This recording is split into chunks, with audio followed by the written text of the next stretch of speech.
Bharatiya Janata party ने आखिरकार मिल्कीपुर जीतकर अयोध्या हार का बदला ले लिया है और 8 साल बाद समाजवादी पार्टी से मिल्कीपुर विधानसभा छीन ली है।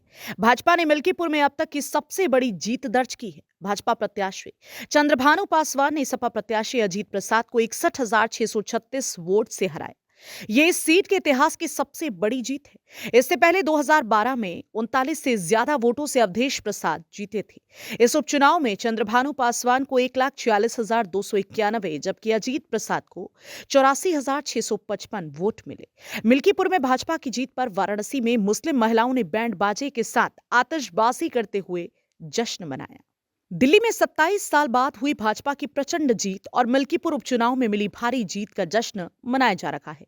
बीजेपी ने जहां अरविंद केजरीवाल के 22 सीटों से आगे उन्हें नहीं बढ़ने दिया, वहीं खुद अरविंद केजरीवाल और मनीष सिसोदिया समेत आम आदमी पार्टी के कई दिग्गज हार गए। इस मौके पर मुख्यमंत्री योगी आदित्यनाथ ने कहा कि मिल्कीपुर विधानसभा उपचुनाव और दिल्ली विधानसभा चुनाव के परिणामों ने झूठ और लूट की राजनीति पर पूर्ण विराम लगा दिया।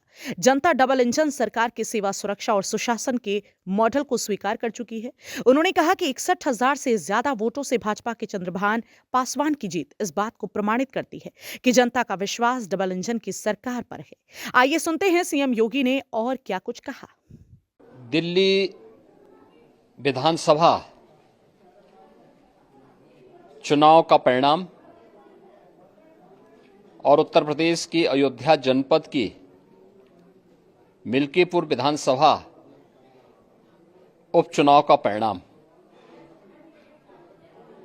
झूठ एवं लूट की राजनीति पर पूर्ण विराम का स्पष्ट संकेत कर रही है।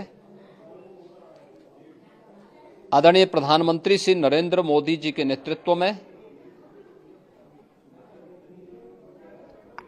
सेवा, सुरक्षा, सुशासन और लोक कल्याणकारी जो कार्य पिछले 11 वर्षों से निरंतर चल रहे हैं, उनकी विजय है। मैं दिल्ली में विजयी हुए सभी प्रत्याशियों को, भारतीय जनता पार्टी के सभी कार्यकर्ताओं को हृदय से बधाई देता हूं और आदरणीय प्रधानमंत्री जी, भारतीय जनता पार्टी के राष्ट्रीय अध्यक्ष आदरणीय श्री जेपी नड्डा जी, रणनीतिकार के रूप में केंद्रीय गृह और सहकारिता मंत्री आदरणीय श्री अमित शाह जी समेत केंद्रीय नेतृत्व को 2.5 दशक के बाद दिल्ली में कमल खिलाने के लिए हृदय से अभिनंदन करता हूं। दिल्ली में झूठ और लूट की राजनीति पर पूर्ण विराम हुआ है। अब हमारा राष्ट्रीय राजधानी भी विकास, सुशासन और लोक कल्याणकारी योजनाओं का सही लाभ दिल्ली वासियों को प्रदान करने में सफल होगा। पिछले लगभग 2.5 दशक से और पिछले 11 वर्षों से तो जो स्थिति दिल्ली के अंदर पैदा कर दी गई थी, उसने दिल्ली को बहुत पीछे धकेल दिया, जनता को बुनियादी सुविधाओं से वंचित किया, वेलफेयर के नाम पर वास्तविक जो लोक कल्याणकारी योजनाएं थी उनसे जनता को वंचित रख करके जिस प्रकार की लूट और झूठ की राजनीति को प्रश्रय दिया, उसका पर्दाफाश हुआ।